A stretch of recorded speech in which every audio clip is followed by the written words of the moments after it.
आज या दसरा मेळाव्याला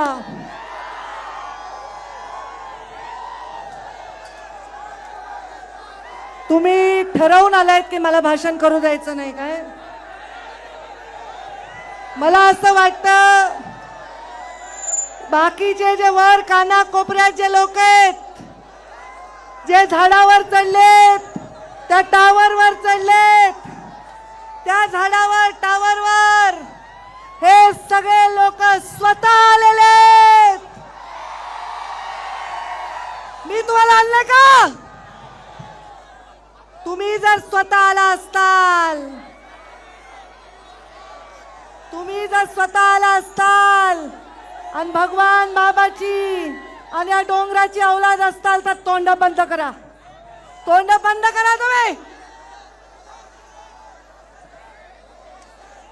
आज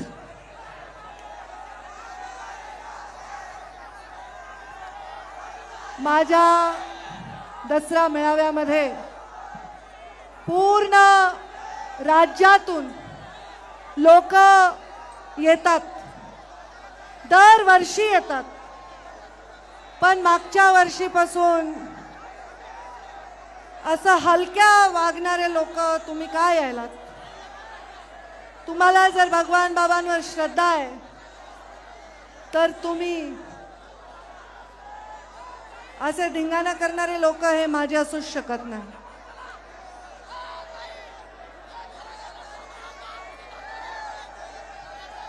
आज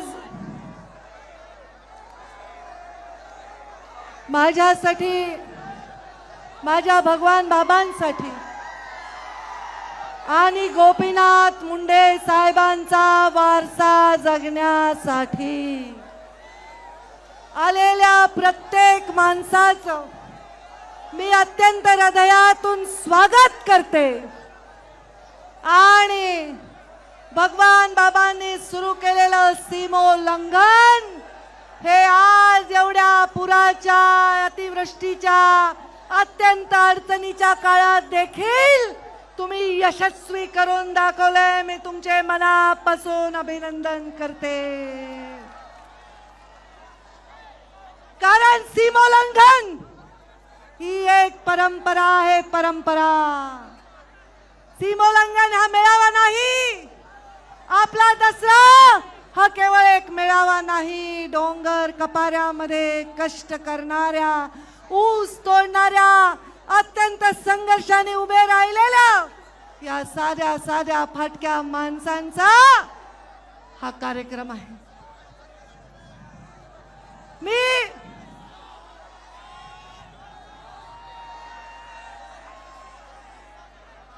भगवान बाबांच्या चरणी प्रार्थना करते. एवढ्या नदीमध्ये पूर आला असताना, गावागावामध्ये पाणी शिरलं असताना,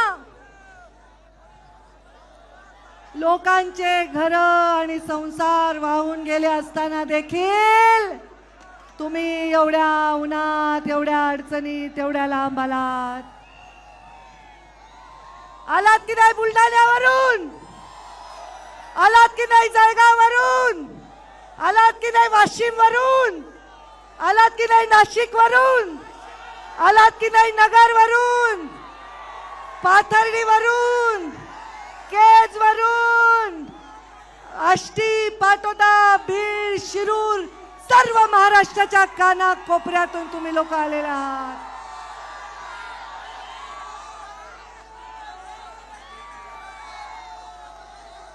भगवान बाबांना, मुंडे साहेबांनी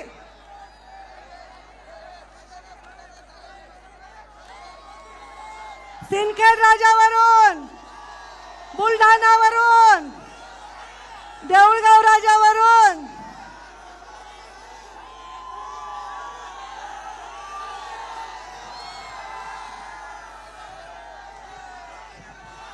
मला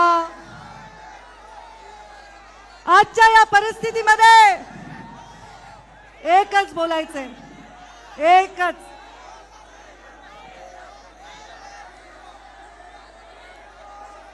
माझ्या अत्यंत महत्त्वाची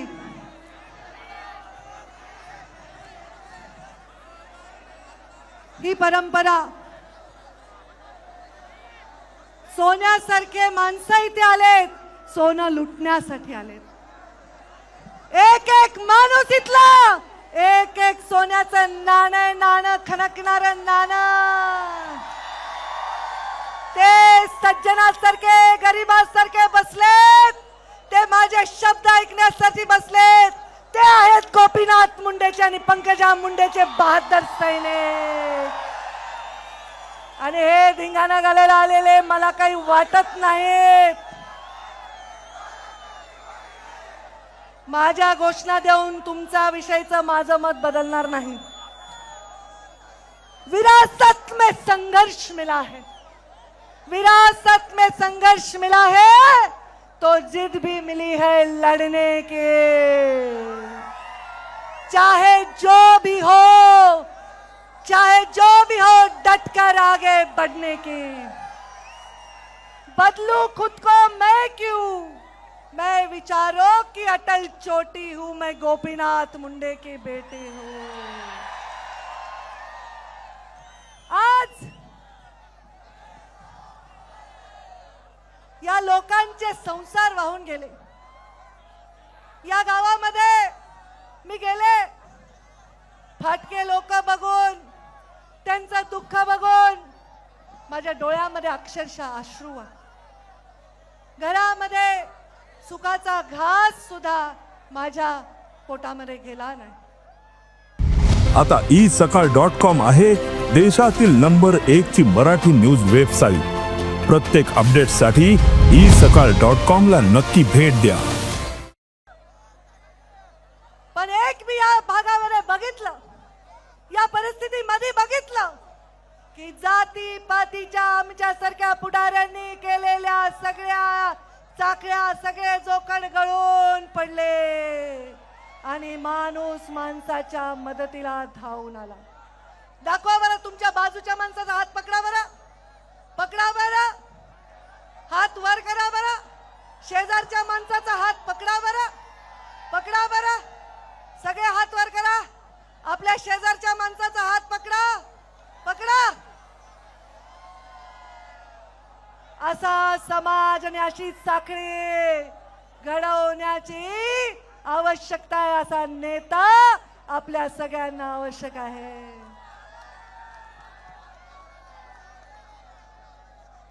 माझ्या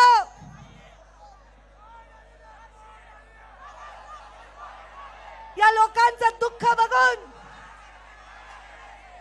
मला ज्या वेदना झाल्या त्या शब्दात मांडू शकणार नाही. पण देवेंद्र फडणवीस राज्याचे मुख्यमंत्री यांच्या वतीने आणि केंद्रात बसलेले आमचे प्रधानमंत्री नरेंद्र मोदी यांच्या वतीने मी शब्द देते की या शेतकऱ्याला पूर्णपणे मदत करण्यासाठी सरकार त्यांच्या पाठीशी खंबीरपणे उभे आहे. कारण लोकांचं दुःख हेच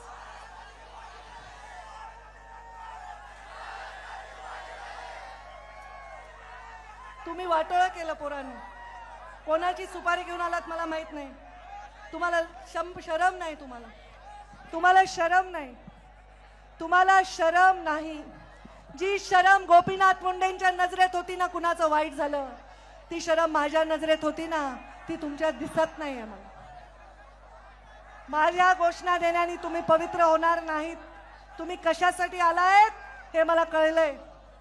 जो माझा दसरा भगवानगडाचा होता तो सुद्धा माझ्याहून हिरावून घेतला. आता तुम्ही पण हा हिरावून घेण्यासाठी आलाय असं वाटायला. कारण इतके वर्ष मी इथे भाषण केलं पण असा बेशिस्तपणे कोणी वागलेलं नाही, कोणी वागलेलं नाही. तुम्ही तुमच्या शुद्धीवर नाही असे माणसं मी सांभाळतच नाही. एवढ्या दुःखात, शेतकऱ्यांच्या दुःखात धावून जाताना मी त्यांना वचन देते की तुम्ही सर्वजण काही चिंता करू नका. कारण जब देखती हूँ भूखे बच्चे फटे हुए कपड़ों में माँ, जब देखती हूँ भूखे बच्चे फटे हुए कपड़ों में माँ, गरीबी में तड़पता परिवार, मैं खून के आंसू रोती हूँ, मैं गोपीनाथ मुंडे की बेटी, मैं गोपीनाथ मुंडे की बेटी। मी आपल्या सर्वांना आज सांगते, नवदुर्गा 9 दिवस नवरात्र होतं का नाही? होतं का नाही? तुमच्या घरात नसेल कारण तुम्ही पथ्य पाळत नाहीत काही. आमच्या घरात आहेत, कांदा लसूण नाही, नॉनव्हेज नाही, बाकी तर नाहीच नाही. कारण तुम्ही काय ग्रहण करून आला असताल तर तुम्हाला कळणारच नाही मी काय म्हणाले. माझ्या 9 दिवस नवदुर्गेची आपण पूजा केली. 9 दिवस या नवदुर्गेनी काय काय केलंय? चंडमुंड सारखे राक्षस न्यास्तो नाबूद केले. रक्तबीजासारखा राक्षस, महिषासुरासारखा राक्षस संपवून टाकला. आजच्या कलियुगामध्ये रक्तबीजासारखा राक्षस आता जन्माला आलाय आणि हा राक्षस शरीरात नाही, तुमच्या सगळ्यांच्या बुद्धीत जन्माला आलाय. एक रक्तबीजाच्या एका रक्ताच्या थेंबातून अनेक राक्षस होत होते, उभे राहत होते. तसं आता चुकीच्या बुद्धीतून, चुकीच्या तोंडातून, चुकीच्या निर्णयातून, चुकीच्या संदेशातून अनेक राक्षस उभे राहतात. आणि ते आहेत जातीवादाचे राक्षस, धर्मवादाचे राक्षस. एक स्त्री म्हणून राजकारण करत असताना मी दुर्गेच्या चरणी प्रार्थना करते की रक्तबीजाला जसं तू संपवलंस ती शक्ती आम्हाला दे. आणि ह्या जे जाती पातीच्या धर्माच्या भिंती तयार झाल्यात ते राक्षस नेस्तो नाबूद करण्याची शक्ती. जेव्हा नदीला पूर आला, जेव्हा लोकांच्या घरात पाणी गेलं, मी पाहिलेलं आहे कधी कधी आपत्तीमध्ये इष्टापत्ती असते. एका गरीब माझ्या बौद्ध समाजाच्या माणसाच्या घरात पाणी आलं तर त्याच्यासाठी आमच्या मजारा समाजाचा माणूस त्याच्यासाठी राशन घेऊन गेलेला आहे. एका गरीब कैकाऱ्याच्या घरी पाणी गेलं तर आमच्या गावातले 12 बलुतेदार त्याच्यासाठी राशन घेऊन गेलेत, भांडे घेऊन गेलेत, त्यांना पांघरायला घोंगडी दिली, कंबळ दिलं, काय नाही केलं. आज मला जातीपातीच्या भिंती गळून पडताना दिसून खूप आनंद झालेला. आणि मला इच्छा आहे की भविष्यामध्ये जातींना एकत्र गुंतण्याचा धागा बनण्याचं काम हे आपल्याकडून झालं पाहिजे, हे आपल्याकडून झालं पाहिजे. आज भगवान बाबा काय म्हणायचे माहिती का? काय म्हणायचे भगवान बाबा? 1 एकर रान विका पण शिका म्हणायचे का नाही? तुम्ही शिकलेच वाटत नाही मला, तुम्ही शिकलेले वाटत नाहीत मला. 1 एकर रान विका पण शिका भगवान बाबा म्हणायचे. पंकजा गोपीनाथ मुंडे, माझ्यावर प्रेम करणाऱ्या, मुंडे साहेबांवर प्रेम करणाऱ्या, भगवान बाबांवर खरी श्रद्धा बाळगणाऱ्या लोकांना मी आवाहन करत आहे की 2 घास कमी खा पण स्वाभिमानाने राहा. नका कुणाचे तुकडे उचलू, नका कुणाचे पैसे घेऊ, नका खोटे काम करू, नका खोटे धंदे करू, नका गुंडवंड पाळू. काही गरज नाही हे करायची आहे. चांगल्या माणसाचं चांगलंच होते. भगवान बाबाचे आशीर्वाद त्याच्या मागे असतात. तुम्ही, मला तुमचा स्वाभिमान आहे, मला अभिमान आहे तुमचा. या काना कोपऱ्यातल्या हे जे लोक बसलेत ना देवासारखे शांत, तुमच्यासाठी मी डोकं जमिनीवर ठेवून नतमस्तक झाले. मला अभिमान आहे तुमचा. मला विचारत होते लोक की दसरा मेळावा होणार आहे का, होणार आहे का? मी मला मेळावा तर मला माहित नाही, पण मी दर्शनाला जाणार आहे. ते पण भगवान बाबांच्या दर्शनाला मी जाणार आहे, सीमोल्लंघनाला जाणार आहे. इथे हे स्टेज आणि माईकची व्यवस्था सोडली तर मी काहीही करत नाही. केवळ एका ट्विटरवर ट्वीट टाकल्यानंतर अर्ध्या रात्रीतून या सावरगावला लाखोचा मेळावा झाला. ते खरे भगवान बाबांचे भक्त, ते खरे भगवान बाबांचा आदर्श, ते खरे भगवान बाबांच्या चरित्राचा आदर करतायत. अरे भगवान बाबांनी किती यातना भोगल्या, किती यातना भोगल्या. ए भगवान बाबांनी काही माहिती का तुम्हाला अक्कल? अरे स्वतःला खरं सिद्ध करण्यासाठी, स्वतःचं चारित्र्य सिद्ध करण्यासाठी, स्वतःला असंख्य वेदना करून स्वतःचं अंग कापून टाकलं त्या भगवान बाबाच्या समोर नतमस्तक झाल्याशिवाय राहायला नाही पाहिजे. त्यांनी माझ्या बाबांनी भगवानगडावर दसरा मेळाव्याला जायचे. माझे बाबा भगवानगडावर दसरा मेळाव्याला जात असताना एकदा मला भगवान गडाच्या पायथ्याशी मेळावा घ्यावा लागला आणि मग रात्रीतून मी इथे आले. 11 वर्ष अत्यंत अभिमान वाटेल अशी ही यात्रा होती. एखादा रेकॉर्ड मी मोडला तर पुढचा रेकॉर्ड तयार करण्यासाठी मी काम करत असते. आज मी आपल्या सगळ्यांना सांगते, भगवान बाबांचं जे करायचं होतं ते मी केलं. हे सावरगाव ओळखीतच नव्हतं, लोकांना माहीत नव्हतं. हे माझं सावरगाव, माझ्या भगवान बाबांचं जन्मगाव. इथे भगवान बाबांची इतकी सुंदर मोठी मूर्ती मी उभा केली. माझ्या एकटीने हे केलेलं नाही, माझ्या कार्यकर्त्यांनी हे केलेलं आहे. माझ्यावर, मुंडे साहेबांवर, भगवान बाबांवर श्रद्धा असणाऱ्यांनी हे केलंय. कुणाचा रुपया घेतला नाही, कुणाची टक्केवारी घेतली नाही, कुणाचा चहाची मिंदी नाही, पण हे भगवान बाबांचं आणि तिथे गोपीनाथ मुंडेंचं एवढं भव्य स्मारक उभं केलं.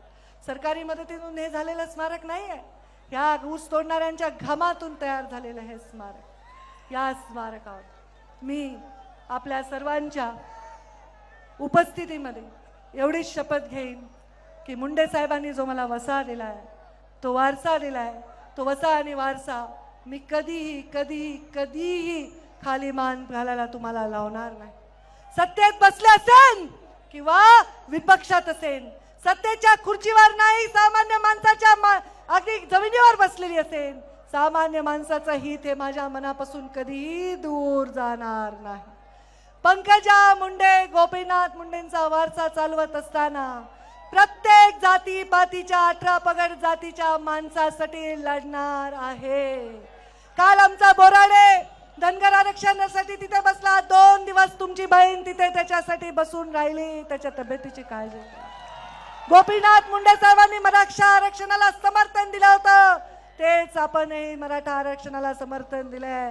मराठा आरक्षणाला विरोध मुंडे साहेबांनी केला नाही, पण आमच्या लेकराच्या ताटातलं घेऊ नका एवढीच आम्ही विनंती केली. माझ्या मंचावर उपस्थित असणारे निवडून आलेल्या माणसाच्या प्रचारासाठी गेले, त्याची कधी जात पाहिली नाही. जात पाहिली ती फक्त आणि फक्त माणसाची जात पाहिली. माणसाची जात पाहिली कारण मी शिकलेच नाहीये जात पाहणं, मी शिकलेच नाहीये भेदभाव करणं, कारण भगवान बाबांनी ते शिकवलं नाही, माझ्या बाबांनी ते शिकवलं नाही. जात पात कहाँ मानी है मैंने, धर्म कहाँ है माना, इंसानियत ही मेरी मानव जात है, मानवता ही मेरा धर्म यही दिखाना. म्हणून तोड़ना लोगों के बीच की दीवार ये मोटी मोटी, चाहती हूँ मैं मुंडे साहब की बेटी हूँ, मैं मुंडे साहब की बेटी. आपल्या सर्वांनी जे आलेले आहेत, वर्षानुवर्ष परंपरा राखली आहे, त्यांचे हात जोडून मी आभार मानते की तुम्ही देवासारखे आलात, संतांसारखे आलात, भगवान बाबांच्या रूपाने माझ्या समोर आलात.